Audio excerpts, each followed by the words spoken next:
Micro, ok, il y a un micro là-bas. Pour lire la Bible, pardon. S'il y a un autre micro pour l'aider, comme ça on va aller plus vite. On va commencer sans attendre. Luc 23, verset 41, verset 40 à 41.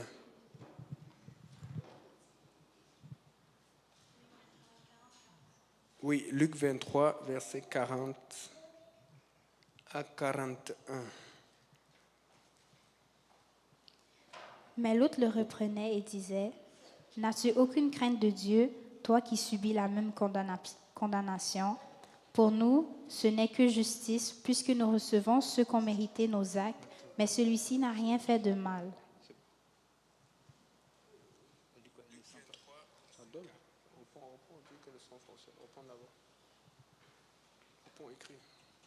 Allô? Oui, désolé, c'est que quelqu'un disait qu'il n'y a pas de son en ligne, mais le son fonctionne pourtant bien. Relis encore, désolé. Mais l'autre le reprenait et disait, « N'as-tu aucune crainte de Dieu, toi qui subis la même condamnation? Pour nous, ce n'est que justice, puisque nous recevons ce qu'ont mérité nos actes, mais celui-ci n'a rien fait de mal. » Amen. Donc, le titre de mon message aujourd'hui, c'est « Pourquoi peut-il condamner ?» Donc, pourquoi Dieu peut condamner? Amen. Vous pouvez vous asseoir. Qui ici croit qu'il y aura un jugement dernier à la fin? Tout le monde? Même Jérémie, il a crié. Il croit Dieu comme fait. Amen. Mais vous croyez pourquoi? Qu'est-ce que vous assure? Qu'est-ce que vous fait penser qu'il y aura un jugement dernier? C'est écrit Amen. Mais il y a aussi une sorte de justice qui arrive. C'est quand quelqu'un va en prison et qu'il a vraiment mal fait, tu es satisfait. Mais il y a quelque chose qui arrive. Tout le monde qui a mal fait ne vont pas en prison. J'avais entendu une histoire aux États-Unis et aussi en Angleterre, des grands journalistes, des grands gens des médias qui sont déjà morts, mais qui ont abusé des enfants, qui ont abusé des gens. Mais on a appris ça plus tard parce que c'était caché des pluies. Écoutez, quand ils arrivent de l'autre côté là, c'est trop injuste qu'ils ne sont pas fait pogner ici là. Ils ont été riches, ils ont fait n'importe quoi. Dieu ne va pas les rater. Et je suis sûr qu'il y a une justice à cause de ça aussi. Amen.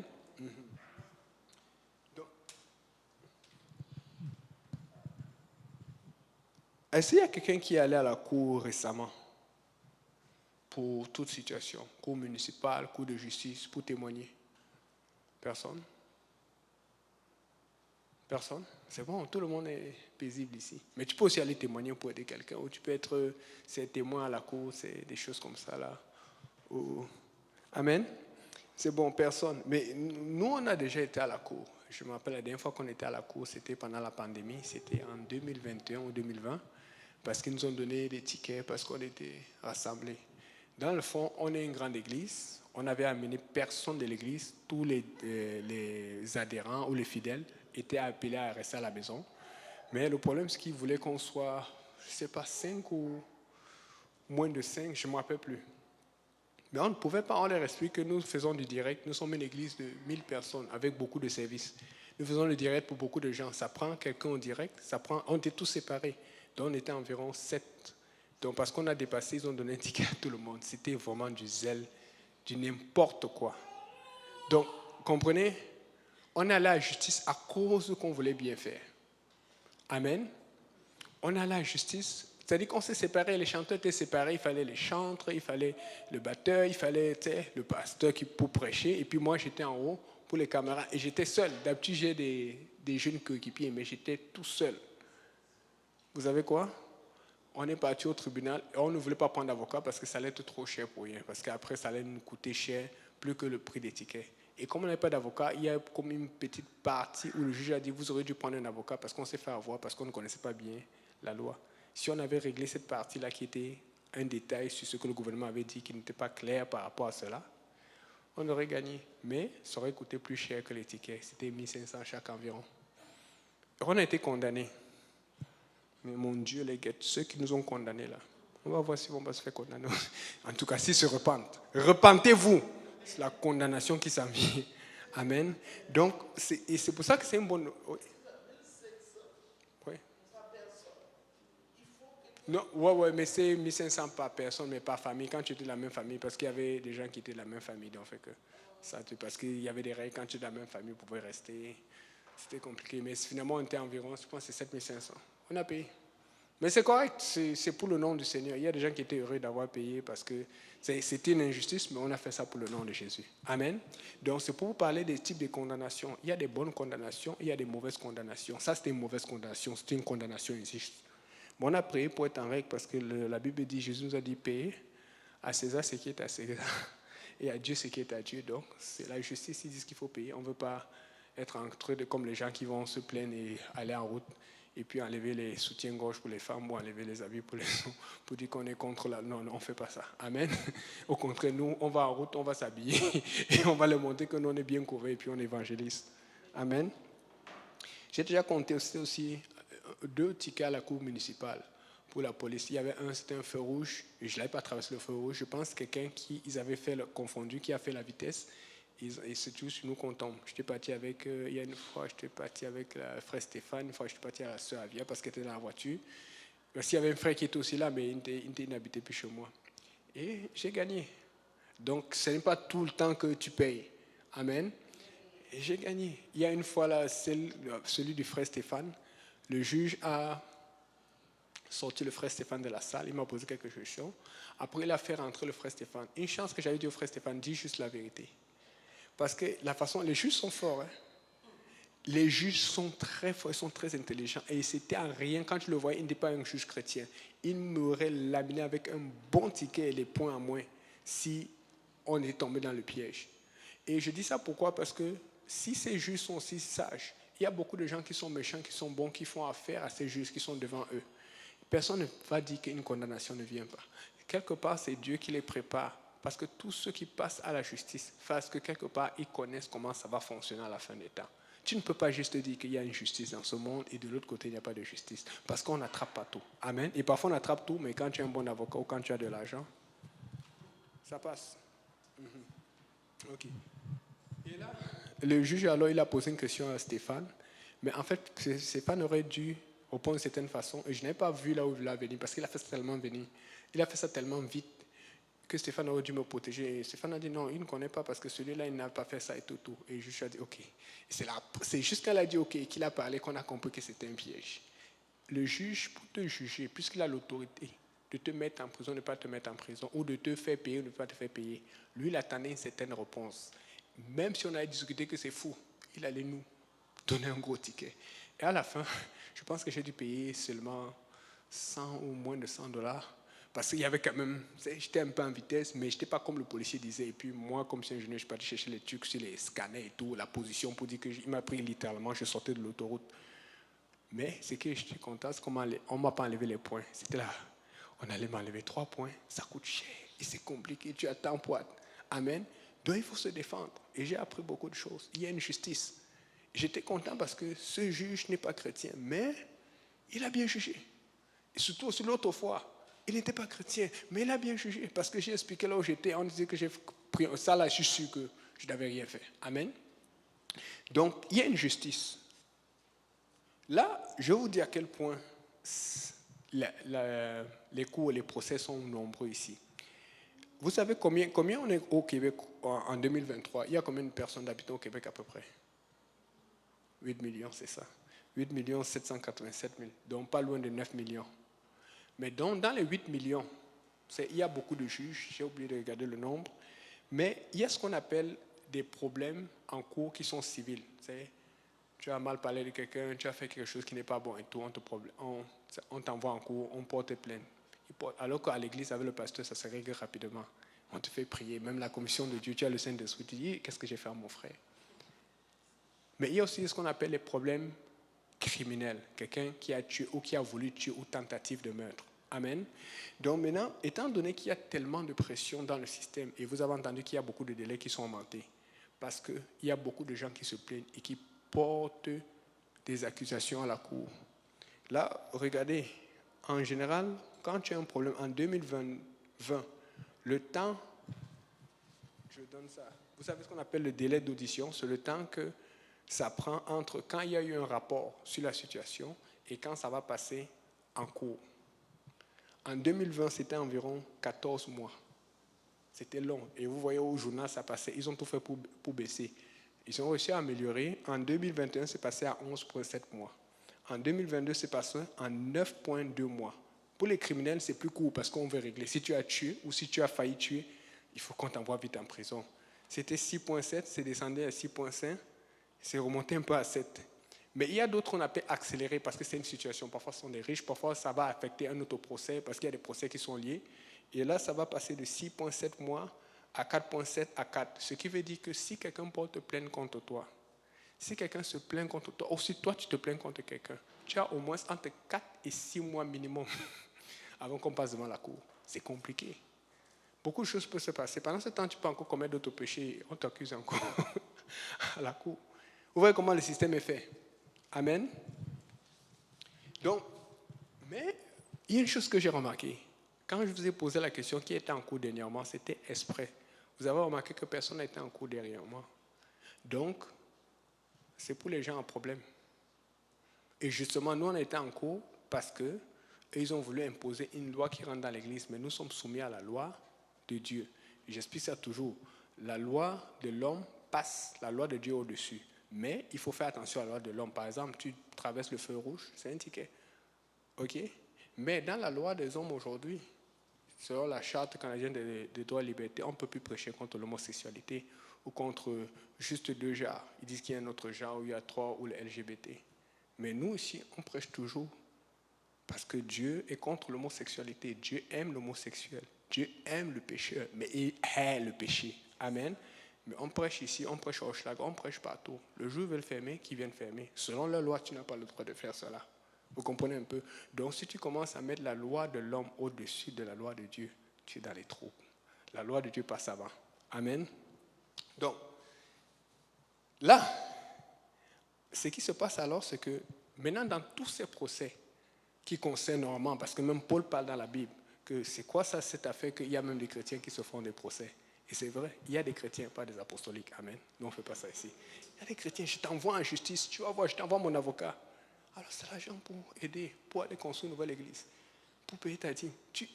Il envoie les avocats, ils se fâchent, ils s'insultent, ils s'envoient des mots, des réponses, des répliques sur Twitter ou sur X maintenant, comment ça s'appelle? Twitter s'appelle maintenant X. Le réseau, vous ne savez pas? C'est parce qu'il veut sortir par là, le X, je ne sais pas, mais bon. il y a tout un tas de choses qui arrivent. Le temps change.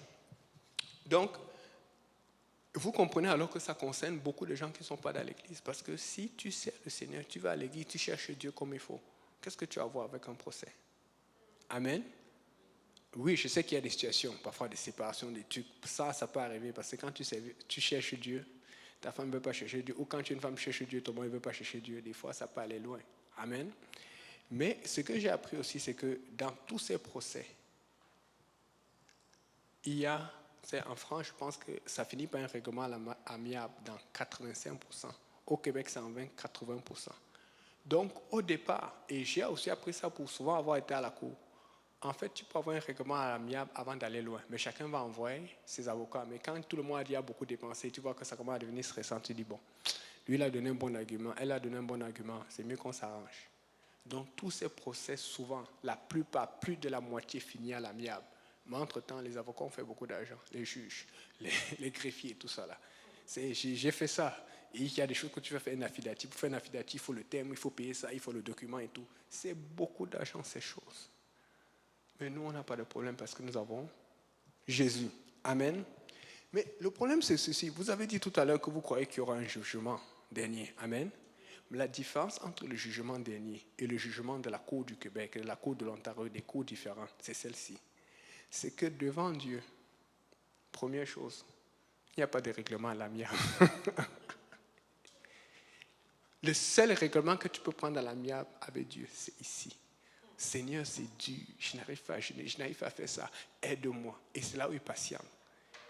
Je vous dis, parce que nous, si on est venu à l'église, on a vu des gens, c'est difficile pour moi de dire que j'ai vécu dans certains péchés à l'église parce que j'étais tellement dans le péché dans le monde que quand je venais à l'église, j'ai dit c'est fini, tu vois un peu. Mais j'ai vu des gens qui sont encore à l'église, d'autres qui sont partis, qui étaient à l'église, mais qui étaient dans le péché, dans la pornographie, dans la fornication. Vois un peu. Mais tu as vu comment Dieu était patient. D'autres n'ont pas pu parce qu'ils n'ont pas voulu. Ils ont voulu garder la relation et c'est même fini plus tard et ils sont partis. Mais d'autres ont réussi, s'en sont sortis. On ne va pas nommer les noms, mais il y en a plusieurs qui étaient encore dans la fornication ici, mais qui sont des grands hommes de Dieu maintenant. Amen. Donc, Dieu n'a pas fait des règlements à l'amiable. Il n'a pas prévu des règlements à l'amiable pour la condamnation à la fin. Mais c'est ici qu'il peut parler.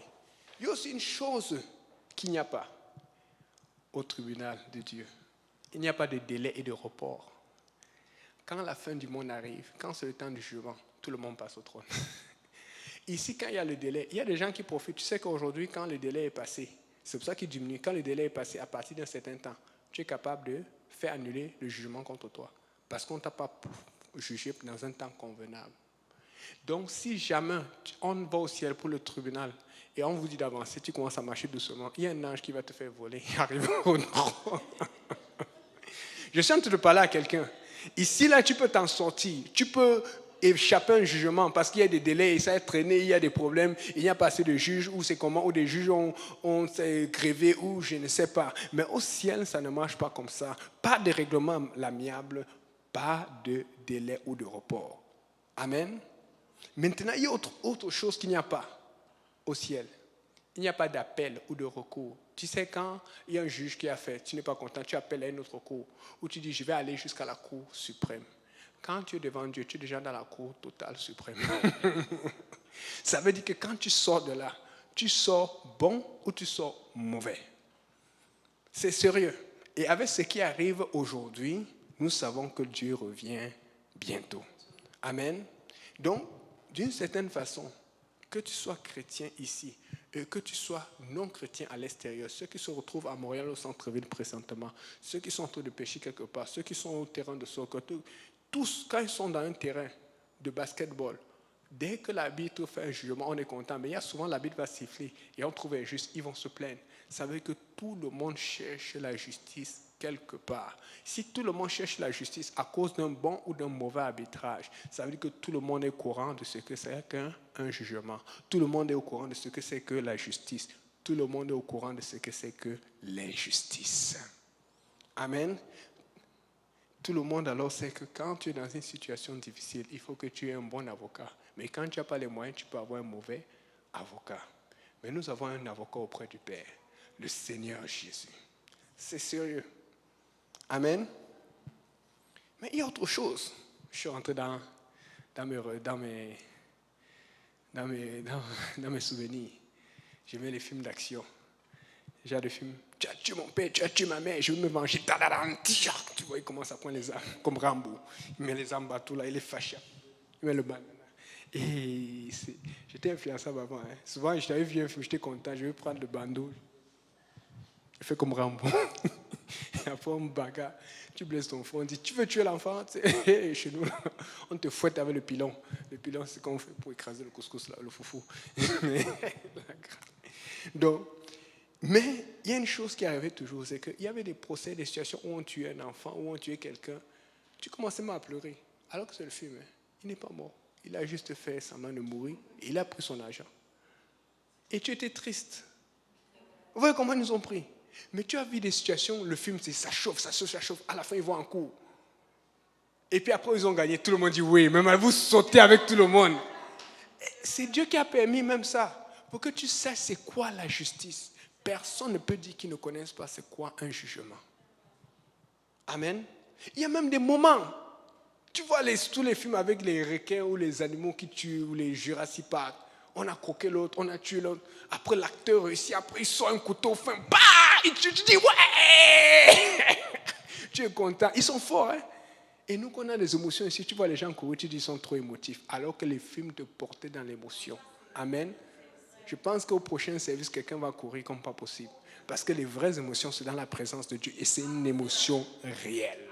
Ce n'est pas une émotion qui est calculée, qui est transformée.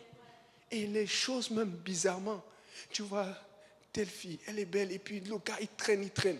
Après, ils finissent par s'embrasser. Après, tu ne te rappelles même pas, tu oublies même que l'autre même qui embrasse, il est marié. Celle qui se fait embrasser est mariée. Mais il y a des chrétiens qui regardent ça, qui aiment ça. Ils s'inscrivent, ils pleurent, ils mettent des mouchoirs. Maintenant, des gens qui sont mariés, qui s'embrassent avec d'autres, ou d'autres qui ne sont pas mariés. De la publicité de la fornication. Et il commence à être ému. Et tu te demandes comment tu n'arrives jamais à être stable ou t'en sortir. La sanctification est difficile. Parce que tu regardes ces choses. Moi, je regarde le monde. Non, je regarde l'église, pardon. Je regarde le monde pour savoir ce que je ne fais pas, en fait. Amen. Mais tu pouvais voir cette justice. Et justement, ce qui se passe, que dans tous ces films, j'ai remarqué quelque chose. Les réalisateurs ont compris ceci, que si tu ne mets pas un sens de la justice pendant ou à la fin du film, les gens ne vont pas aimer le film. Et ce qui fait à ce que les gens revoient le film, c'est à cause de ce sens de l'amour ou de la justice ou du pardon ou de la restauration. Surtout quand quelqu'un a fait une mauvaise chose, tu dis non, il ne va pas pardonner. Après, il dit je te pardonne, on va dire, mais ne me refais plus ça. Toi-même, tu es content, tu dis ouais, voilà un vrai ou une vraie.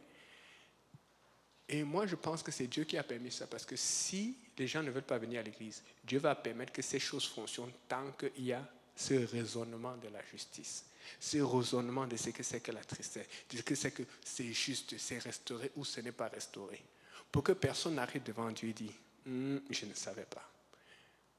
Amen. Donc, cette injustice nous donnait la tristesse, cette injustice nous donnait l'énervement, la justice nous donnait la joie. Amen. Mais il y a aussi une chose. Il y a certains films qui nous laissaient dans l'interrogation parce qu'il y a des situations non résolues. Mais il faisait ça exprès pour nous donner un autre tome 2, tome 3. Après, tu vas chercher le film pour savoir, par exemple, Kennedy.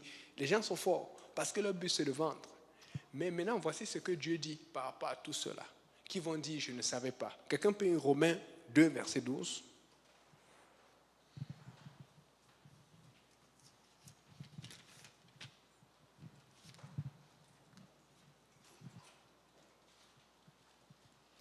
Romains 2, 12. Tous ceux qui ont péché sans la loi périront aussi sans la loi, et tous ceux qui ont péché sous la loi seront jugés au moyen de la loi. Vous voyez? Tous ceux qui ont péché sans la loi, c'est-à-dire si tu ne connaissais pas la loi. En fait, la Bible dit qu'à la fin du monde, il y aura 2 livres. Il y a un livre qui est le livre de la vie, la parole de Dieu, mais il y a un livre qui est le livre de ta vie. Donc, ce que les gens font, c'est parce que comme ils ont eu des grands avocats, ils ont un peu appris comment discuter. Et quand on leur parle de Dieu, ils discutent, oh, tu penses que vous avez fait ça à votre pasteur. Ok, fais comme tu veux. Après, Dieu arrive alors, il dit, ok, Seigneur, moi, je ne sais pas, je ne connaissais pas. On me disait, mais ce n'était pas clair. Ok, Dieu laisse alors. Dieu vient maintenant, il te donne un cas, là où tu as volé. Et tu savais que ce n'était pas bon. Et tu as caché, parce que tu as vu que l'autre, on l'a attrapé. Ou un peu comme chez les musulmans. Ça, je pense comme ça qu'on va prendre certains. Il y a des gens qui savent, selon la loi musulmane, la charia, c'est ça. Quand tu voles, tu te fais couper la main, ou il y a des choses plus sévères. Ou quand tu violes, ou quand tu commets certains péchés. Alors, ce que les gens font, c'est que pour éviter de se faire prendre, ils travaillent avec son ami. Mais tu passes devant Dieu, Dieu va dire, tu connaissais, il te montre ta vie. Vous comprenez un peu? Donc, ce qui veut dire que tu n'avais pas la loi de Dieu, mais il y avait une loi que tu avais. Tous les endroits, tous les gouvernements, regardez la civilisation égyptienne, regardez la civilisation maya, regardez tous ces gens. Parce qu'on le voit surtout dans les musées à Londres, dans les musées, même en Russie, aux États-Unis. Tu peux voir des pierres tombales qui ont été écrites. Et tu vois le code, par exemple, le code d'Hammurabi. C'est un code sur la gestion des rigueurs, sur la gestion du peuple, un peu comme les gens à la mairie, sur la gestion des lois pour punir. Parce que les hommes se sont rendus compte depuis le temps ancien, il y a plus de 1500 ans, il y a plus de 3000 ans, que s'il n'y a pas de code, s'il n'y a pas de loi, ça va être le désordre. Regardez le roi d'Égypte, il y avait des gens, il y avait Potiphar, il y avait des gens importants qu'il fallait placer, ils connaissaient c'est quoi l'autorité, il y avait des lois. Et si tu dis que tu ne connaissais pas la loi de Dieu, c'est ça que Dieu va utiliser pour toi. Mais c'est dangereux parce que c'est mieux la loi de Dieu. Amen. C'est mieux la loi de Dieu parce que quand tu as eu un jugement favorable, une grâce, tu es content. Qu'est-ce que tu fais? Tu te réjouis. Tu racontes. Il y a beaucoup de sœurs ici. Je crois qu'il y avait la sœur Karine une fois, il y avait d'autres sœurs ou même les frères qui ont eu des tickets qu'ils auraient mérités et puis ils ont demandé pardon. Ou je me rappelle le cas du frère Jules. Un jour, il était à Québec, il était pressé. Il allait à Québec et puis je ne sais pas, parce qu'à ce moment, je lui ai donné l'étude encore. Je ne sais plus s'il avait déjà fini. Et il était pressé. Et j'ai dit, fais attention, parce que le pasteur m'a dit la même chose. Faites attention. Mais tu sais, quand tu es enfant de Dieu, tu as le Saint-Esprit, tu peux faire tout là. J'étais comme ça aussi. C'est parce que je cogne un peu ma tête souvent. Et il est parti vite. Et il s'est fait prendre par la police. Il devait avoir un bon ticket. Il dit ceci, le policier est revenu, le policier a vu que c'était sa fête, une chance. Il dit, je te laisse, mais c'est la dernière fois. En fait, ce qui se passe, c'est que quand le policier est parti, il savait qu'il était fidèle. Il dit, Seigneur, pardon. Si tu me sors d'ici, là, je vais. Depuis là, il fait attention. C'est souvent comme ça Dieu a fait. Le problème, c'est que comme on est chrétien, on pense qu'on peut tout faire pour se permettre. Non, non, non. C'est dans le royaume du mal que tu vas attaquer. Ce n'est pas parmi les gens qui ont déjà mis des lois qui sont bonnes. Amen. On ne savait pas que tu vas briser les lois. Tu dois faire attention. Amen. C'est ça. Donc, tu dois témoigner. Tu sais, je m'appelle un jour aussi, j'avais loué une voiture comme ça, là, il y a longtemps. Parce que ma voiture dérangeait, et puis je faisais ministère. J'avais loué pour 30 jours, le temps maximal, donc j'avais payé cher. C'est ça qui m'a peut-être aidé. Mais j'avais fait une égratignure. Accidentellement, un faux tout qui est arrivé d'une façon. Et je disais que ma carte de crédit allait chauffer. J'ai prié. Ils ont eu pitié, ils m'ont pardonné. J'étais content. Mais j'ai fait la publicité de là où on loue. Mais si tu as été pardonné par Dieu, tu dois faire la publicité. Parce que les gens attendent le gouvernement pour leur pardonner. Parce qu'il y a des gens qui font le pardon. Je connais des gens qui ont fait les demandes de pardon. Ça prend du temps. Parce que quand tu as un casier judiciaire, ça n'enlève pas comme ça. Et quand on enlève le casier judiciaire, on l'efface pour les gens, les employeurs, les gens qui veulent t'employer pour qu'ils ne le voient pas. Mais ce n'est jamais effacé pour la police. Parce que la police a besoin de savoir c'était quoi ton passé. Donc la police quand même peut se méfier de toi. Amen. Donc fait que si tu as un casier judiciaire, le monde peut-être, en tout cas, je vais dire, si tu as un casier judiciaire, Dieu connaît tout. Le monde peut-être peut dire, ah, tu es correct, tu bois un peu d'alcool, tu triches un peu, tu fais ça. Mais Dieu dit, dans mon royaume, ça ne fonctionne pas comme ça. Amen. Et c'est pour ça que je suis content qu'il y ait la nouvelle terre, la nouvelle Jérusalem. Parce que si tu dis que tu vas passer de justesse là, non, non, non. Nous, on va au ciel. Nous, on va dans la présence du Seigneur. Nous, on va dîner avec Dieu. Amen. OK. Donc, là, alors, on a vu que quel que soit ce que tu as vécu, si tu oses dire que tu ne connaissais pas Dieu, tu es mal pris parce qu'on va te montrer la loi dans laquelle, même dans ta maison, on va te montrer comment papa gérait ou maman gérait. Quand tu as triché, quand tu as voulu tricher, on va te montrer tout ce que tu as fait.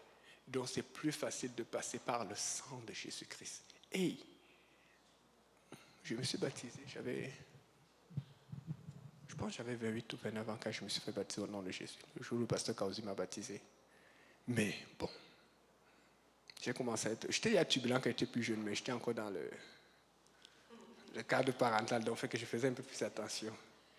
Mais là où j'ai commencé à créer la tempête au Cameroun avant de venir ici, là, je peux dire entre 17 et 28 ans. Donc fait que quand je vois tout ce que j'ai fait entre là, mon Dieu, mon cas est chargé. Les piles du Racine ne sont pas plus chargées que moi. Maman Nangai. C'est chargé. Mais imaginez si je mourais le jour de mon baptême. Je suis parti au ciel. Parce que j'ai été lavé. Donc, fait que j'ai encore des années de rattrapage que je suis en train de rattraper depuis là. Amen. Mais c'est ça qui se passe. Quand tu es baptisé au nom de Jésus et rempli du Saint-Esprit, tous tes péchés sont lavés. Donc, tu veux dire que tu es là. Tu portes tes péchés. Si le Seigneur arrive, si tu meurs, je ne souhaite pas, mais si quelque chose arrive, tu vas devant Dieu. Tu vas donner quoi comme argument à Dieu pour lequel tu ne t'es pas baptisé? Oh, je n'étais pas sûr. Oh, on m'avait déjà baptisé au nom du Père et Saint-Esprit. Oh, je ne voulais pas reprendre. Alors que c'est un truc qui te prend 5 minutes pour obéir. Dieu te donne le meilleur deal. Et c'est ce qui se passe avec ce monde. Dieu leur donne le meilleur deal dès le départ. Mais l'homme a toujours cherché des voies compliquées. Amen. Donc, là maintenant, à acte 7, regardons alors ce que Dieu a fait. Étant donné que l'homme ne comprenait pas et l'homme était têtu, pour pouvoir condamner ou ne pas condamner Dieu, pour pouvoir condamner ou ne pas condamner l'homme, Dieu a fait quelque chose. Il a commencé à envoyer des gens ou des groupes de gens. Acte 7, verset 52.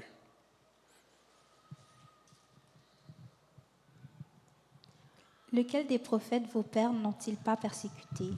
Ils ont tué ceux qui annonçaient d'avance la venue du juste que vous avez livré maintenant et dont vous avez été les meurtriers. Amen. Donc, vous voyez, lequel des prophètes, et on le voit dans l'Ancien Testament, Dieu a envoyé beaucoup de prophètes. Mais beaucoup de prophètes se font faire tuer et lapider. Eux, ils vont aller au ciel et ils vont suivre Jésus. Mais ce qui est bon là-dessus, c'est que eux, ils sont bien. Mais ce qui est mauvais là-dessus, c'est que ceux qui les ont tués, il y a une condamnation. Donc, dans le fond, Dieu va te pousser à ce que tu fasses un choix. Amen. Dieu va te pousser à ce que tu prennes une direction. Et il a envoyé des prophètes pour vous sauver ou pour vous condamner. Amen. Et après, Dieu a encore fait quelque chose. Comme ils ont tué les prophètes, ils se disent que peut-être si quelqu'un d'autre de plus important vient, peut-être qu'ils vont comprendre. Acte 5, verset 30.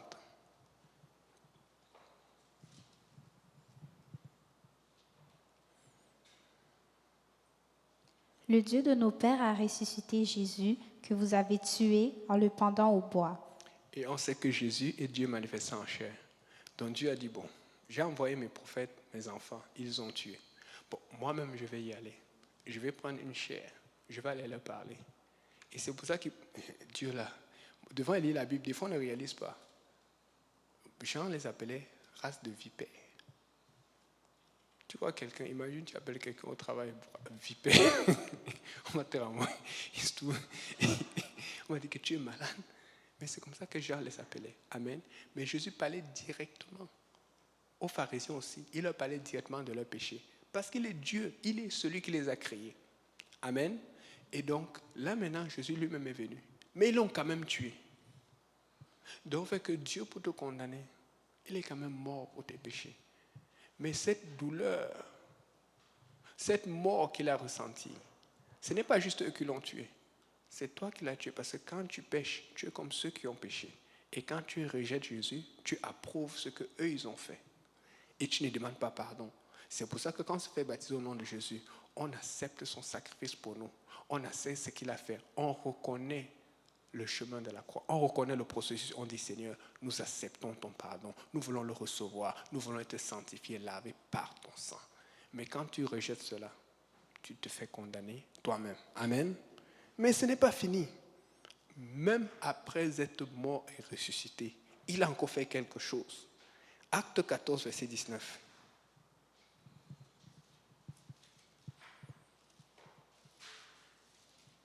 Alors survinrent d'Antioche et d'Icône des Juifs qui gagnèrent la foule et qui, après avoir lapidé Paul, le traînèrent hors de la ville, pensant qu'il était mort. Il a envoyé des apôtres, il a envoyé Paul. Donc, il est mort, il est monté, mais il n'a pas abandonné. Il a dit, je vais quand même les sauver. Parce que Paul, justement, effectivement, il a sauvé des gens. Il a amené des gens à Dieu, mais il y en a beaucoup qui ont refusé. Mais vous savez quoi? Ça, c'est les érudits de la Bible, mais moi, je les crois. Ok? Il dit, pensant qu'il était mort. En fait, c'est parce qu'il était vraiment mort. Mais je crois ceux qui disent que c'est Dieu qui a ressuscité Paul, parce que Dieu a dit que ce n'était pas fini. Parce que vous vous rappelez quelque part dans 2 Corinthiens 10, il dit, ou 10 ou 12, il dit, je connais quelqu'un qui a vu des choses ineffables, qui ne sont pas permis à un homme de voir. Donc moi, je pense qu'à ce moment, quand il a été tué, Dieu l'a fait voir un peu du ciel, juste pour le motiver. Et quand je lis ça, il dit, donc Seigneur, c'est là où je vais. En tout cas, moi j'arrive souvent chez moi, là, je suis content. Après 2 jours, il y a la poussière au sol. Là-bas, c'est en or. Je marche sur l'or. Tu sais, quand je fais bien chez nous, tu fais comme ça, là. C'est pour dire que tu es au-dessus de ça. Amen. Ça, c'est la moquette, mais bon, je ne sais pas s'ils vont changer ici comme en haut, là, mais je serai sur l'or. Ce sont les choses qu'on cherche. Tu cherches l'or ici. Là-bas, Dieu veut nous montrer qu'on va marcher dessus. Je ne sais pas comment sera la climatisation. Est-ce qu'on aura même besoin de climatisation? Puisqu'il n'y a plus de jour ni de nuit, c'est la gloire de Dieu qui éclaire. Il n'y aura plus de nuit directement. Il y aura juste la lumière de Dieu. Donc, fait qu'il n'y aura pas ce problème de vent ou de trucs. Donc, ce sera la clim parfaite. Je ne sais pas s'il y aura le réfrigérateur pour les... Je ne sais pas comment ça serait, mais je sais que ce sera beau parce que Paul nous a donné un aperçu. Et donc, je suis sûr que c'est là où, puisque, regarde, vous venez de prendre quelqu'un qui vous énervait. Vous venez de prendre quelqu'un qui prêchait la parole de Dieu que vous n'aimez pas. Et vous voulez le tuer. Puisque vous avez essayé de tuer Jésus, vous avez essayé de tuer plusieurs prophètes. Et vous avez réussi à tuer Jésus, vous avez réussi à tuer plusieurs prophètes. Pourquoi ils auraient raté Paul? Ça veut dire qu'effectivement, ils étaient sûrs qu'il était mort. Mais pour la tradition, on dit pensant qu'il était mort. C'est pour dire qu'avec Dieu, ce n'est jamais fini. Dieu est en train de te dire que la mort n'est rien. La mort, c'est une promotion, à condition que tu vives pour Dieu. Pas dans la condamnation du péché, dans la condamnation de la justice, parce que nous sommes esclaves de la justice. S'il y a quelque chose qui t'empêche de vivre pour Dieu, mets ça de côté. Vis pour Dieu. Amen. C'est ça. Donc, il ne s'est pas arrêté là. Regardez encore comment Dieu maintenant fait le switch. Acte 5, verset 41.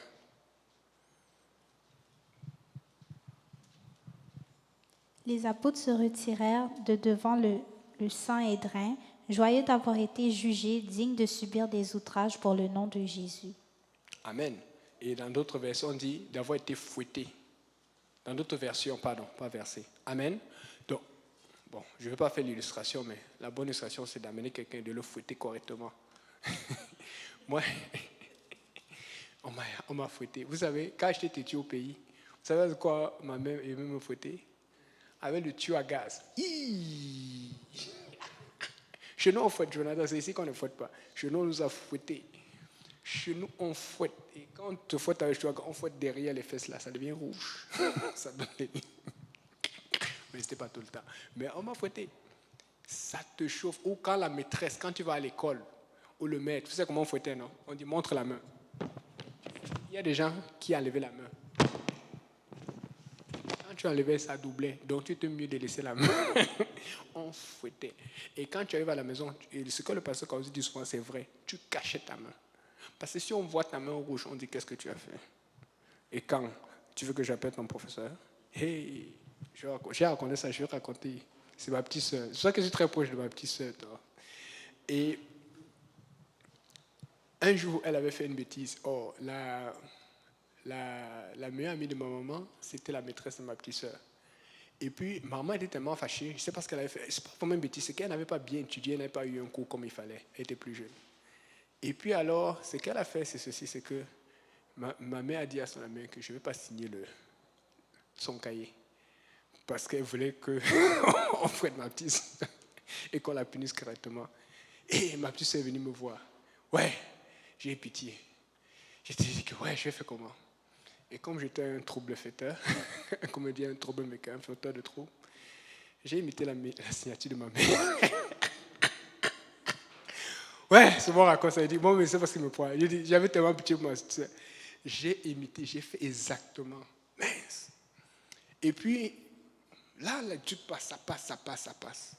Et puis, dans les commentaires, comment les femmes sont bavardes. Je ne sais pas comment elles sont faites. Elle s'est rappelée. Elle dit, ouais, c'est vrai, mais tu ne l'as même pas puni comme tu es puni. J'ai dit, mais son ami lui dit, tu me racontes quoi? Tu m'as dit que tu n'as pas signé, tu as signé son cahier, non? Il dit, quand ça? Hey! On a enquêté. Qui a signé ce cahier? Ma petite c'était moi. Elle ne voulait pas me trahir. Oh, on a mis la pression et tout. On a découvert que c'était moi. Hey! On arrive à la maison. Yanni! Ça a chauffé. Amen. Le Seigneur est bon. Dieu sait comment il fait. C'est la même chose qui est arrivée pour la voiture. Mon père me disait tout le temps, tu vas conduire. Mais j'attendais. Tu vas conduire. Quand est-ce que tu vas conduire? Je dis, puisqu'il a dit qu'il veut conduire. Là, j'ai commencé à laver la voiture plus souvent. Parce que d'habitude, c'est lui qui me demandait de laver la voiture. J'avais à mon plan. Mince. Ce sont des anecdotes pour vous réveiller. Un jour, ça, j'avais dit ça, c'est le jour. Chaque fois que je lavais, j'allais démarrer un peu, puis j'appuie, c'est comme ça. Je dois faire ça, l'embrayage. En plus, chez nous, c'est plus compliqué. Ce sont les voitures manuelles. Un jour, on me voit passer. On dit, Yannick a pris la voiture. Et mon père a crié. C'était trop tard. J'étais à loin. Et j'ai failli me faire l'accident parce que je ne connaissais pas encore les feux morts. Un taximan m'a clignoté dessus. Tu fais quoi? C'est chez nous, tu sais qu'il y a le papa, il y a le colonel, il y a telle personne que tu vas appeler, on va te sortir des problèmes. Amen. Donc,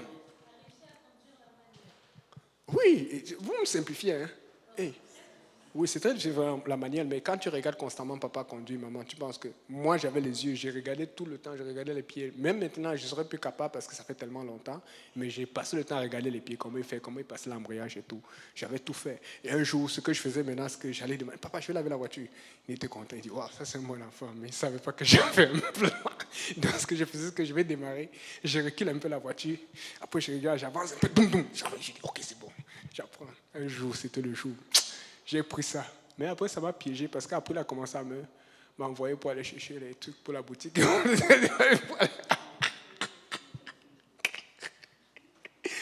a dit, ok, comme tu conduis là, viens, va. Ah, là, c'est devenu le travail. En tout cas, Dieu est bon. Amen. Donc, vous voyez que les apôtres ont été fouettés. Mais la Bible dit qu'ils étaient contents. Ils étaient contents d'avoir été condamnés. Oh, moi, je peux témoigner avec aisance que j'ai été condamné de 1500 alors que j'étais en train de faire un service pendant la pandémie. Amen. Mais je ne suis pas trop fier de l'autre parce que j'ai aussi payé presque $100 pour un ticket parce que j'avais conduit un peu vite, mais pas autant vite que le policier disait. Et on l'a pigé le policier, mais on m'a sauvé les 3 points. Amen. Donc il y a des choses dont on est fier, il y a des choses dont on n'est pas fier. Quand tu n'as rien fait et que tu es accusé injustement et que tu es justifié par Dieu, tu en es fier. Nous n'avons rien fait parce que maintenant nous servons le Seigneur. Si nous servons le Seigneur, tout ce que nous avons fait avant, c'est fini. Même ce que nous avons fait hier, si nous avons péché, la Bible dit que tu confesses seulement de ta bouche et c'est fini. Amen. Mais eux, ils n'ont pas ce. Ils ne font qu'à magasiner. Et ils vont passer, on va voir les bons et les mauvais. Ça va être long là-bas au trône. Alors que chez nous, on va juste voir où est le sang. Où est le sang? Le sang est appliqué. Et tu vas continuer à appliquer le sang par ta fidélité et ton accrochement au Seigneur Jésus-Christ. Amen. Mais regardez en plus, comme Dieu savait qu'il y avait des païens, qu'il y avait des juifs et qu'il y avait des gens qui allaient faire des problèmes. Oh, nous, on n'est pas comme ça. Vous savez ce qu'il a fait? Il a même séparé pour que tout le monde puisse avoir son compte. Tu peux lire Galates 2, verset 7.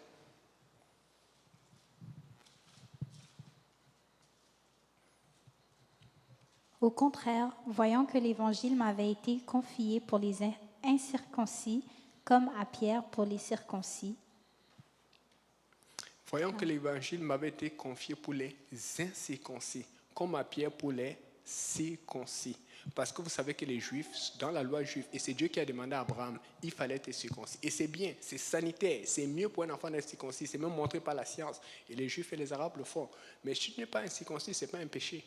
Et pourquoi? Vous savez, ces choses-là, on le voit comme ça, c'est simple. Mais je l'ai vécu. Les jeunes, il y a des jeunes à qui je donne l'étude biblique présentement. La plupart, ce sont des Québécois, ils ne sont pas circoncis. Parce que leurs parents disent, ça sert à quoi? Ils n'ont pas eu. Alors que chez nous, même si on ne comprend pas pourquoi, on te circoncis directement. Et leurs parents ne vont pas les guider, ils ne connaissent pas la Bible. Mais eux, ils ont vu cela. Et ça les faisait peur. J'ai dit, regarde, j'ai envoyé le verset et tout. Ils étaient.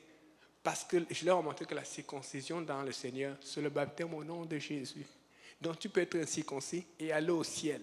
Parce que pour les Juifs, ça devenait un problème. Et Pierre, comme il était un Juif circoncis, Dieu a fait à ce que ce soit lui qui soit l'apôtre des Juifs. Mais comme Paul, oui, j'ai que Paul était circoncis, mais lui n'allait pas mettre l'accent dessus parce que c'est ça le problème. Tu sais, des fois, Dieu ne va pas envoyer telle personne à un peuple ou à telle personne parce que quand tu vas aller enseigner la voix de Dieu, tu risques de commencer à enseigner tes voix et tes convictions.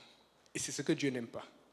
Quand Dieu t'envoie quelque part, il va te préparer pour que tu envoies seulement ce qu'il a dit et pour que tu parles de seulement ce qu'il t'a demandé de parler. Parce que tout le monde n'est pas prêt à ce que toi tu fais. Ce n'est pas parce que tu fais ça qu'eux, ils vont le faire. Mais eux, ils doivent faire ce que Dieu veut qu'ils fassent. Ce qui fait que chaque fois que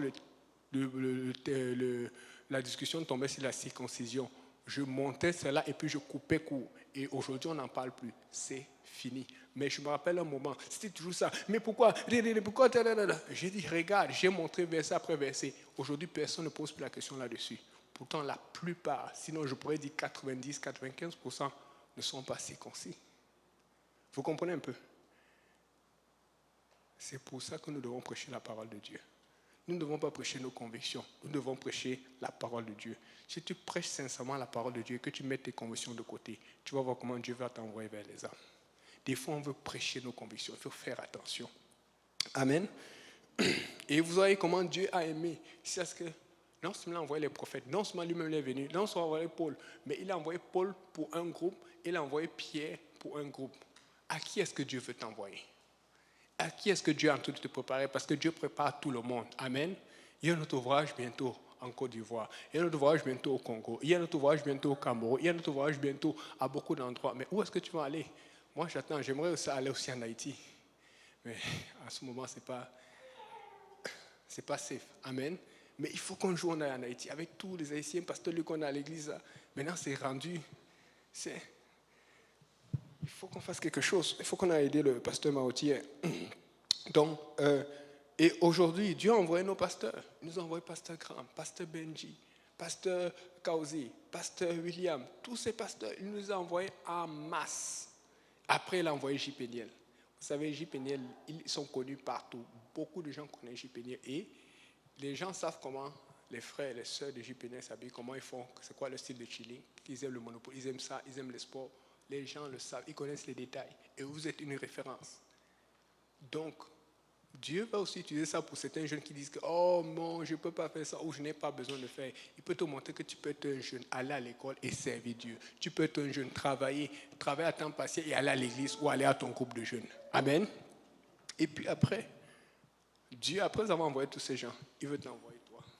Il veut m'envoyer moi. Regarde ton voisin, tu dis, il veut t'envoyer toi. Et voici ce qu'il fait maintenant alors. Est-ce qu'on peut lire Ésaïe 8, verset 8 à 10? Après, tu vas lire le verset 13. On va sauter. Parce que c'est quelque chose qui a chauffé cette semaine avec des discussions avec des jeunes.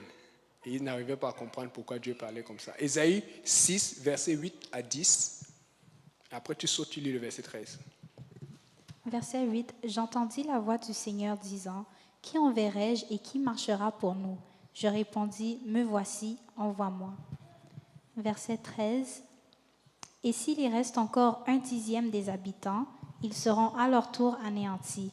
Mais comme le térébinthe et le chêne conservent leur tronc quand ils sont abattus, une sainte postérité renaîtra de ce peuple. Okay. Non, ce n'est pas ça, j'ai confondu, désolé. Attends, je vais te montrer.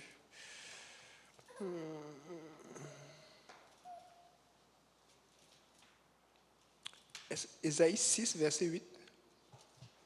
J'entendis la voix du Seigneur disant, « Qui enverrai-je et qui marchera pour nous ?» Je répondis, « Me voici, envoie-moi. » C'est bon, mais continue, c'est ça. Va et dis à ce peuple.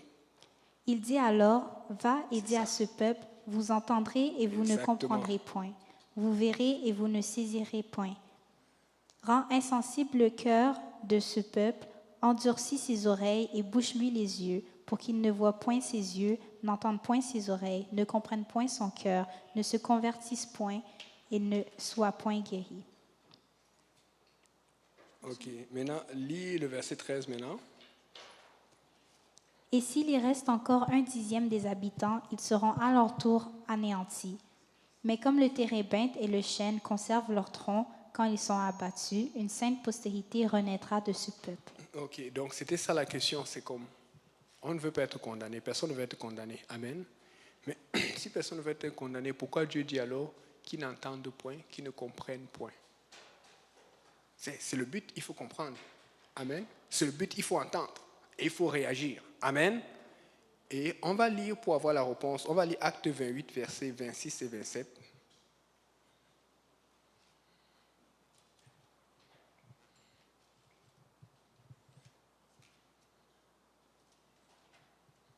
Va vers ce peuple et dis, vous entendrez de vos oreilles et vous ne comprendrez point.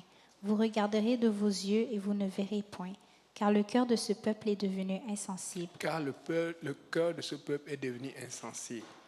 Et c'est ça le problème. C'est que ces gens vous voient là à l'église, mais ils ne comprennent pas. C'est ça que Dieu est en train de dire.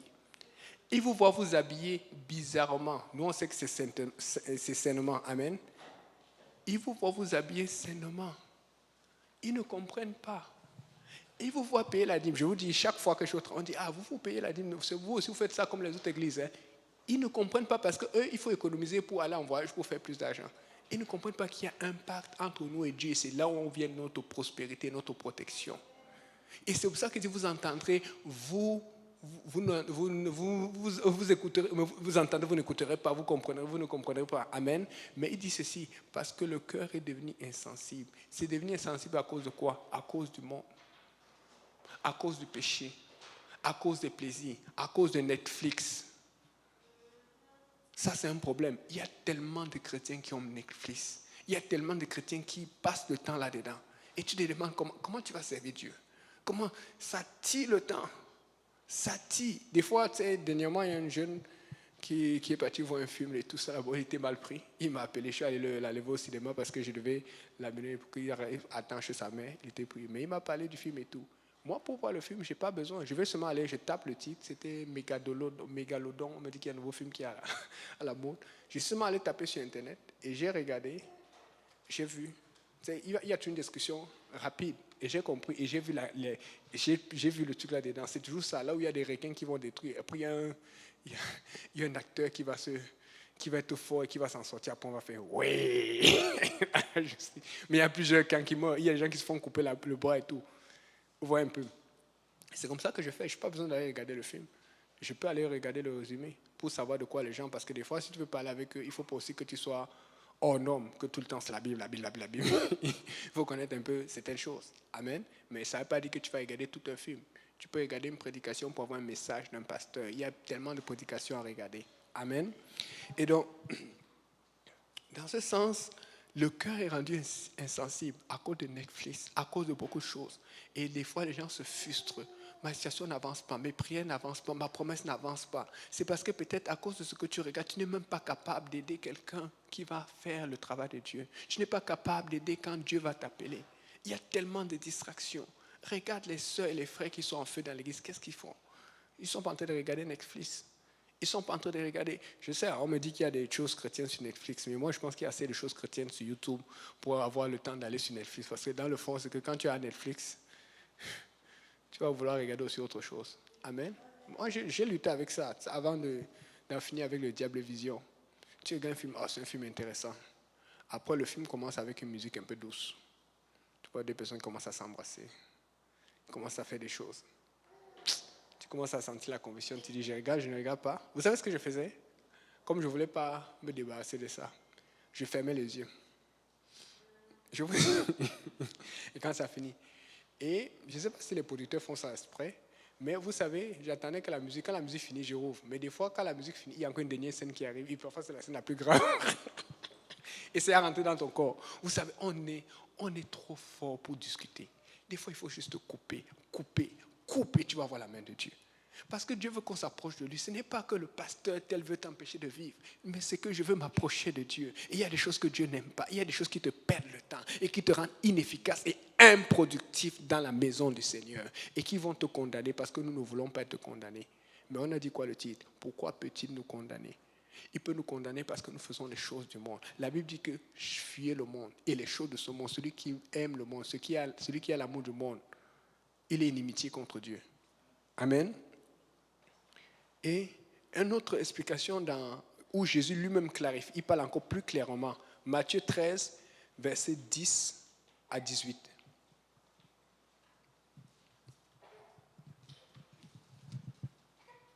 Les disciples s'approchèrent et lui dirent, « Pourquoi leur parles-tu en parabole ?» Jésus leur répondit, « Parce qu'il vous a été donné de connaître les mystères du royaume des cieux et que cela leur a pas été donné. Car on donnera à celui qui a, et il sera dans l'abondance, mais celui qui n'a pas, on ôtera même ce qu'il a. C'est pourquoi je leur parle en parabole, parce qu'en voyant, ils ne voient point, et qu'en entendant, ils n'entendent ni ne comprennent. Et pour eux s'accomplit cette prophétie d'Ésaïe, vous entendrez de vos oreilles, et vous ne comprendrez point.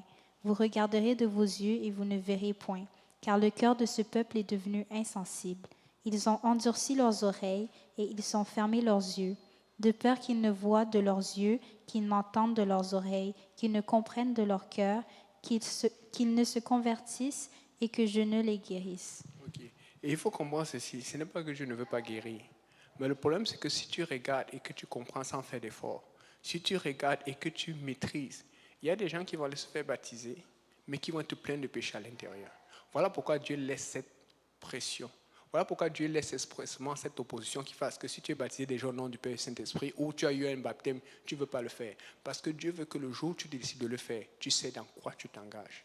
Parce que si tu ne prends pas ça au sérieux, et je suis content que ce soit comme ça dans la Bible, Matthieu 28-19, parce que si ça avait été écrit partout au nom de Jésus, beaucoup de gens l'auraient fait, mais on aurait eu beaucoup de gens hypocrites dans l'église. Mais quand je me suis fait baptiser au nom de Jésus, alors que j'étais déjà baptisé dans l'église de mon père au Cameroun, je savais là où je me mettais. Je savais. Et puis ça m'a créé, pour ceux qui me connaissent, ça m'a créé des problèmes parce que mon père était là. Il ne voulait pas que je me fasse rebaptiser. J'ai dit non. Et c'est même bizarre parce que des fois, je raconte ça maintenant, mais en passant, juste pour dire aux gens, mon père était ici au Canada quand je me suis fait baptiser par le pasteur Kaouzi. Je l'ai laissé à la maison. J'étais encore marié, j'ai dit, bon, moi je disais me faire baptiser. Donc, il faut même que je raconte ça souvent. Des fois, je ne dis pas ça. Parce que les gens pensent souvent que non, c'est quand le papa est loin que tu vas le faire. Non, il était là. J'ai dit non, j'ai la conviction. J'y pensais déjà et j'hésitais, mais dans le temps, j'ai lu, j'ai reparlé au pasteur. Il était fâché, on ne s'est pas parlé. Il était chez moi, il avait le visa pour le temps, venir voir la famille et tout. Mais j'ai dit, j'ai pris ma décision. Ça, c'était tendu à la maison. Il y a des gens, je ne peux pas me faire baptiser, tel. Je l'ai fait et c'est maintenant que je m'en rappelle. Il était là, il n'était pas loin. Il était là. Et c'était celui qui a le plus d'autorité spirituelle parce que c'est lui qui est le plus impliqué dans l'église, dans la famille. Amen. Donc, et il faut voir, Jésus dit, cela vous a été donné. Mais pourquoi il dit ça aux disciples?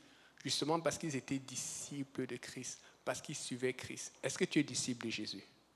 Si tu décides d'être disciple de Jésus, oui, il y a la nouvelle naissance, mais il y a lire la Bible tous les jours, il y a prier tous les jours, il y a suivre Christ, il y a beaucoup de choses qu'il faut faire. Mais alors que tu fais ces choses et que tu jeûnes, Dieu va ouvrir tes yeux pour que quand tu entends, tu puisses comprendre. Quand tu vois, tu puisses saisir. Mais eux, ils passent le temps à entendre parler de Jésus, de la Bible, des gens qui vont à l'église, qui payent les dîmes, qui font cela, mais ils ne comprennent rien. Ils ne saisissent rien. Et ils passent le temps à être surpris. Je vois tellement qu'ils meurent de cancer, de maladie. On leur dit, je connais des amis à qui j'ai dit, on peut aller prier pour toi. Pour telle personne, ils disent, ah non, nous, la famille ne veut pas. Alors que la guérison est à leur portée. Nous croyons à la guérison. Et c'est pour ça que Dieu ne peut pas les guérir, parce que leur cœur est endurci. Mais Dieu est là pour nous, parce que notre cœur est sensible à la parole de Dieu. Ça veut dire que pour eux, ça devient un voile. Et s'ils veulent lever ce voile, il y a un effort à faire. Tu ne vas pas prendre les choses. Voilà pourquoi la Bible dit, on ne prend pas les choses saines et on les donne aux chiens. Il faut que tu sois disposé. Il faut que tu reconnaisses que Dieu est, et qu'il est capable, et qu'il est digne de gloire. Amen. Il faut que tu donnes gloire à Dieu. Je ne sais pas si vous avez lu aujourd'hui, je lisais un article aujourd'hui. Ce sont les travailleuses du sexe qui ont mené Ottawa, la Cour du Québec, en cours. Vous avez entendu, non? Finalement, une chance qu'elles n'ont pas gagné. C'est sorti aujourd'hui. J'ai lu ça le matin, mais finalement, la décision est sortie. On a remis ça. On a dit non, on ne peut pas changer parce que ça veut dire qu'il y a eu beaucoup d'avancement. Mais une chance, quand Harper, conservateur, était venu, il avait mis des lois claires sur le travail du sexe. Il permettait qu'elle soit protégée, mais il rendait quand même illégal. C'est-à-dire que, et c'est ce que la Cour a dit, c'est que non, si tu te fais protéger parce que tu es travailleur du sexe, on ne va pas te pénaliser parce que tu as fait cela. Mais si tu le fais et tu te fais pogner alors que ce n'est pas un cas de protection, parce qu'elles se font attaquer, il y a des gens qui violent, qui attaquent et tout, mais que tu te fais arrêter, tu vas quand même payer la pénalité ou aller en prison. Tu vois un peu? Parce qu'elle voulait jouer avec la Cour sur le cas de la protection pour rendre ça légal. Donc, c'est dangereux parce que là maintenant, si c'est légal, elles peuvent venir à côté de l'église parce que nous avons des frères qui ne sont pas encore forts. Et les pasteurs vont avoir la tête qui chauffe. Eh bien, salut, ça va? Le diable n'est pas... Écoute, puisqu'ils font déjà ça avec l'homosexualité partout dans les écoles, vous pensez qu'est-ce qui s'en vient après? C'est pour que ce soit le désordre. Dernièrement, vous n'avez pas suivi le ministre Bernard Drinville. Ça s'en vient. Il a refusé qu'on change une école parce qu'il y a une école qui voulait transformer toutes les toilettes pour que les toilettes soient mixtes, hommes, femmes. J'ai envoyé ça aux jeunes. On a parlé de ça. Hommes, femmes et tous les genres. Il a dit non. Et je sais qu'ils sont contre parce qu'ils savent que ça va faire le désordre. Mais si on commence à demander cela, c'est que ça peut arriver dans 2-3 ans. Il a donné un espoir que si une fille, et il a donné un bon exemple, si une fille a ses règles, parce qu'il y a des filles qui ont des règles à 12 ans, d'autres 14, 13 ans, et ça va être intimidant pour elle de le faire devant des gars, de la voir. Ce sont des choses qui doivent se passer entre filles, parce que même entre filles, c'est déjà gênant. Tu comprends un peu? Mais c'est une école, et je vous dis, l'école dont on parle au journal était déjà en train de faire des travaux. Ce n'était pas comme s'ils attendaient l'autorisation. Mais comme les gens se sont plaints, le ministre a bloqué, il a dit, on arrête les travaux, on fait des travaux. Il a dit, au pire, ce qu'on va faire, une toilette pour les gars, une toilette pour les filles, une toilette pour ceux qui ne connaissent pas leur genre. Mais nous, on connaît leur genre. On a juste à regarder comment Dieu les a fait. Mais eux, s'ils ne connaissent pas, qui viennent, on va leur dire. Il n'y a que 2 genres, le masculin et le féminin. Amen. Et il faut prêcher là-dessus. La confusion n'existe pas dans le royaume de Dieu, sinon il va te condamner. Mais je peux prêcher ici parce qu'au travail, on doit faire attention. On doit respecter. Amen. Dieu aime le pécheur, mais il n'aime pas le péché. Et donc, ce travail de la sexe, attendez, je vais vous lire un peu. Oh Seigneur.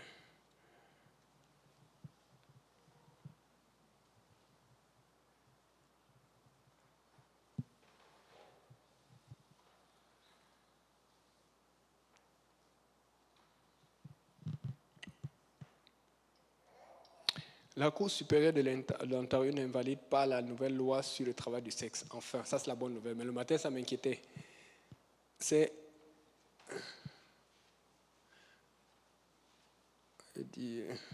La contestation justifiée avait été déposée par une coalition d'organismes de défense des droits des travailleurs du sexe. Déjà, ce n'est pas bon, mais maintenant, ils se défendent pour que ce soit légal. Et si c'est légal, ça veut dire que les filles qui ont peur, ou les jeunes filles, ou les familles, ils n'ont plus peur. Ils vont aller chercher, surtout dans ce temps d'inflation, ils vont aller chercher l'argent facilement. Il faut qu'on mette une inégalité, il faut qu'ils mettent une punition, parce que quand il n'y a pas de condamnation, les gens font ce qu'ils veulent. Mais nous avons peur de la condamnation. Nous savons que nous aimons Dieu, mais si nous arrêtons et nous trichons, nous allons être condamnés. Amen. Et l'Alliance, c'est ça. Et elle disait que... Attends, je vais lire un autre.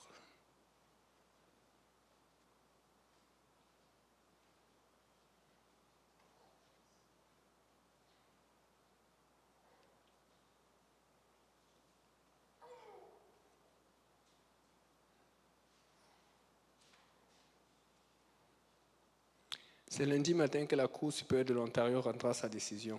La décision étant entendue lundi, celle-ci s'attaque à une réforme des lois qui encadrent le travail du sexe adoptée en 2014 par le gouvernement de Stephen Harper. Plutôt que de criminaliser la prostitution, ce que la Cour suprême du Canada avait jugé inconstitutionnel quelques mois plus tôt, la réforme législative criminalisait l'achat de services sexuels. Donc si tu achètes du sexe, ça devient criminel. La publicité de ces services, le prosélytisme demeure aussi interdit ou sont punissables par la loi. Vous comprenez un peu? Donc, tu fais la pub pour des choses de sexualité, pour vendre la pornographie, pour vendre les gens ne savent pas, mais même sur Internet, là, ce n'est pas permis. Mais il y a des gens qui arrivent toujours parce qu'ils savent comment ils font. Et le proxénétisme, ça, c'est aller chercher les enfants. Donc, quand ils veulent invalider cette loi, ça veut dire qu'indirectement, le proxénétisme rentre là-dedans. Le diable n'est pas bête. Et mais vous savez ce qu'il va faire souvent? C'est comme ça qu'on a commencé avec l'homosexualité et d'autres choses. Ils vont former, ils vont voir ce que la loi dit, et puis ils vont aller sur une autre forme, ils vont enlever un autre problème, ils règlent. Après, ils passent à autre chose. Ils savent que... Donc, le monde est en train d'aller dans la perdition. Et quand le monde est en train de foncer vers la perdition, vous savez ce qui se passe? Dieu va revenir, parce qu'il ne va pas permettre cela. Je vous promets, Dieu revient bientôt. Parce que ça va continuer, ça va aller de pire en pire. Alors, notre raison d'être, c'est de prêcher la parole de Dieu le plus possible, au maximum de gens pour qu'ils ne soient pas condamnés et qu'ils connaissent Dieu. Amen. Matthieu 24, versets 40 à 42. Dernière lecture pour aujourd'hui.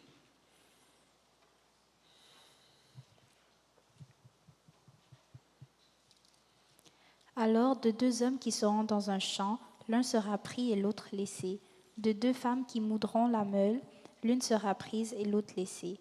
Veillez donc, puisque vous ne savez pas quel jour votre Seigneur viendra. Veillez donc. Dans d'autres versions, c'est restez vigilant.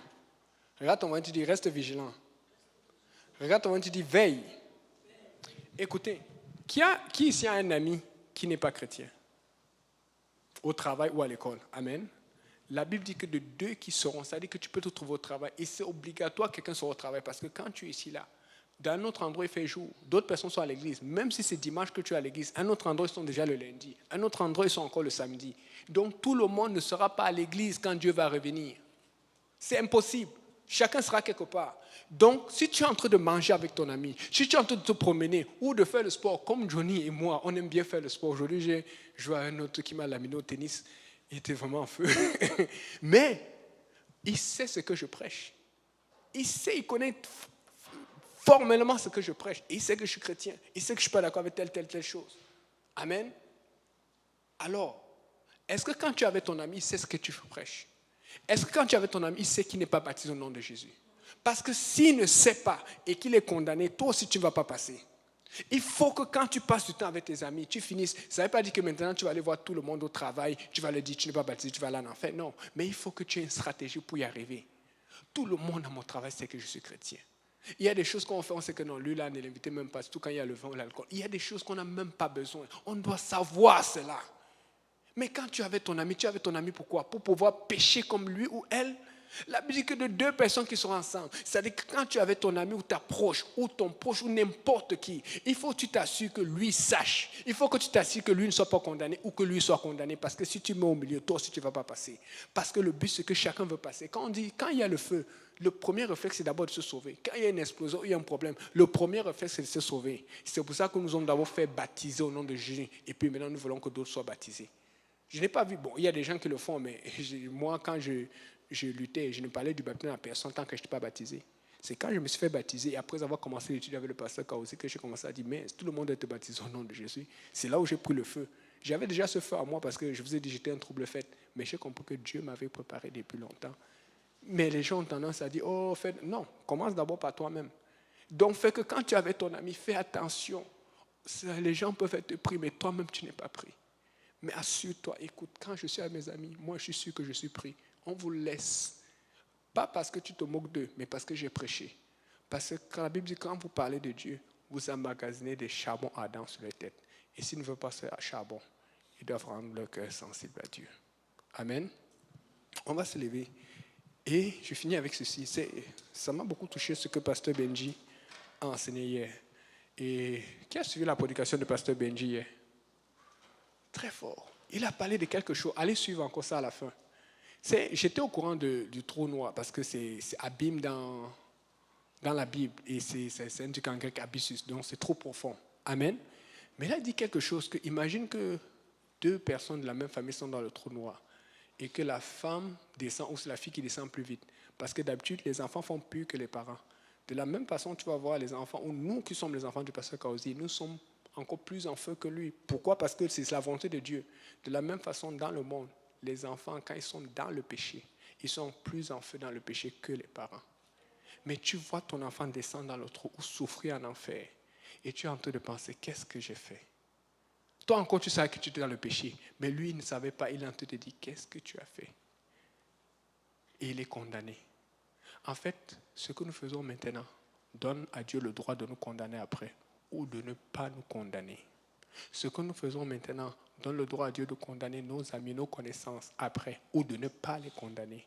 Donc demain, quand tu te retrouves à ton ami, au travail, à l'école, quand tu testes à ton ami, il faut que tu aies un plan pour lui dire « je suis baptisé, tu dois te baptiser ». Parce que souvent, quand tu ne fais pas ça et tu passes le temps juste avec l'ami, nous sommes amis, tu es en train d'approuver sa vie et elle pense qu'elle est correcte. Il faut qu'elle sache qu'elle n'est pas correcte. Parce que tu es en train de jouer avec ton propre salut. Parce que beaucoup de gens seront surpris. Amen. On va prier Dieu. Le frère Saint-Pis va venir nous conduire en prière et conclure. Et prier pour notre voyage aux États-Unis, pardon.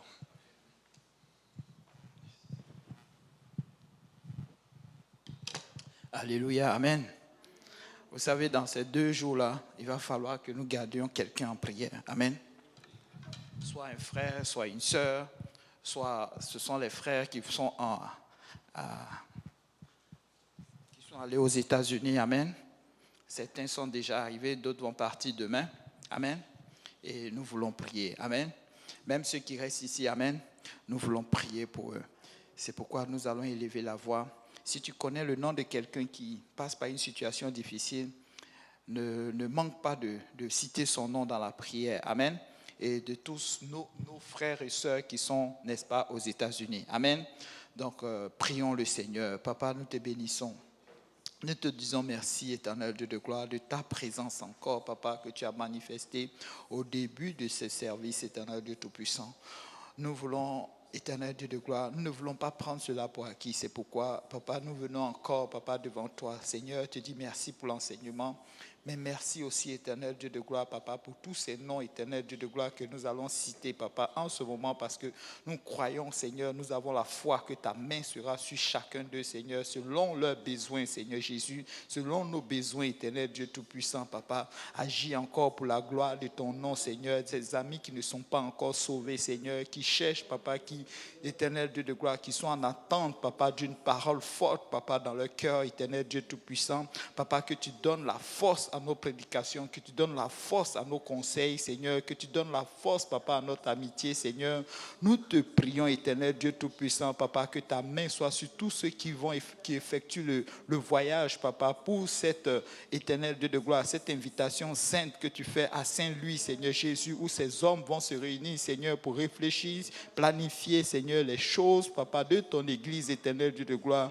Nous te louons, nous te rendons grâce, Seigneur Jésus, papa, qu'ils partent en ce lieu, Seigneur Jésus, éternel Dieu de gloire, et qui reviennent, papa, rafraîchis, Seigneur, sains et saufs, papa, éternel Dieu de gloire, avec de bonnes nouvelles, Seigneur, une bonne direction, Seigneur. Éternel Dieu de gloire, souviens-toi, papa, de tous nos frères, Seigneur, qui passent par des situations difficiles, Seigneur, que tout au long de cette semaine, Seigneur, papa, que tu rappelles, papa, la mémoire de quelqu'un, Seigneur, afin qu'il puisse prier, invoquer le sang de Jésus sur lui, Seigneur Jésus, sur toutes ces personnes, Seigneur, sur toutes ces familles, éternel Dieu de gloire. Nous te louons, nous te rendons grâce, Seigneur. Nous ne cesserons jamais d'élever la voix vers toi, Seigneur Jésus. Agis pour la gloire de ton nom, Seigneur, sur tous ceux qui vont rester en ce lieu, Seigneur. Papa, que ta main soit sur eux, éternel Dieu Tout-Puissant. Papa, que nous puissions toujours communier ensemble, Seigneur. Élever la voix, papa, faire, éternel Dieu de gloire, des autels, papa, dans nos maisons, Seigneur Jésus, dans nos lieux de travail, éternel Dieu de gloire, à l'école, partout où nous sommes, Seigneur, que les gens voient la différence, Seigneur, que notre attitude témoigne encore, Seigneur, éternel Dieu de gloire, papa, que ta venue n'est pas pour longtemps, Seigneur Jésus. Nous te louons, nous te rendons grâce, Seigneur Jésus. Merci encore, papa, pour ce que tu as fait, ce que tu fais, ce que tu feras encore, Seigneur. Nous prions, papa, que ta main soit sur la nourriture, que ta main soit sur ceux qui l'ont fait, éternel Dieu Tout-Puissant, que nous puissions le prendre avec action de grâce et simplicité de cœur. Papa, bénis et sanctifie la fraternité que nous allons avoir, Seigneur. Que des mots, papa, qui élèvent ton nom, Seigneur Jésus, circulent au milieu de nous et que toute la gloire te revienne. Que le peuple de Dieu dise au nom de Jésus. Au nom de Jésus. Au nom de Jésus. Est-ce qu'on peut acclamer le Seigneur? Merci Seigneur Jésus. Alléluia. Donc, soyez bénis dans le merveilleux nom du Seigneur Jésus-Christ. Amen. Et rentrez bien à lundi prochain. Que Dieu vous bénisse.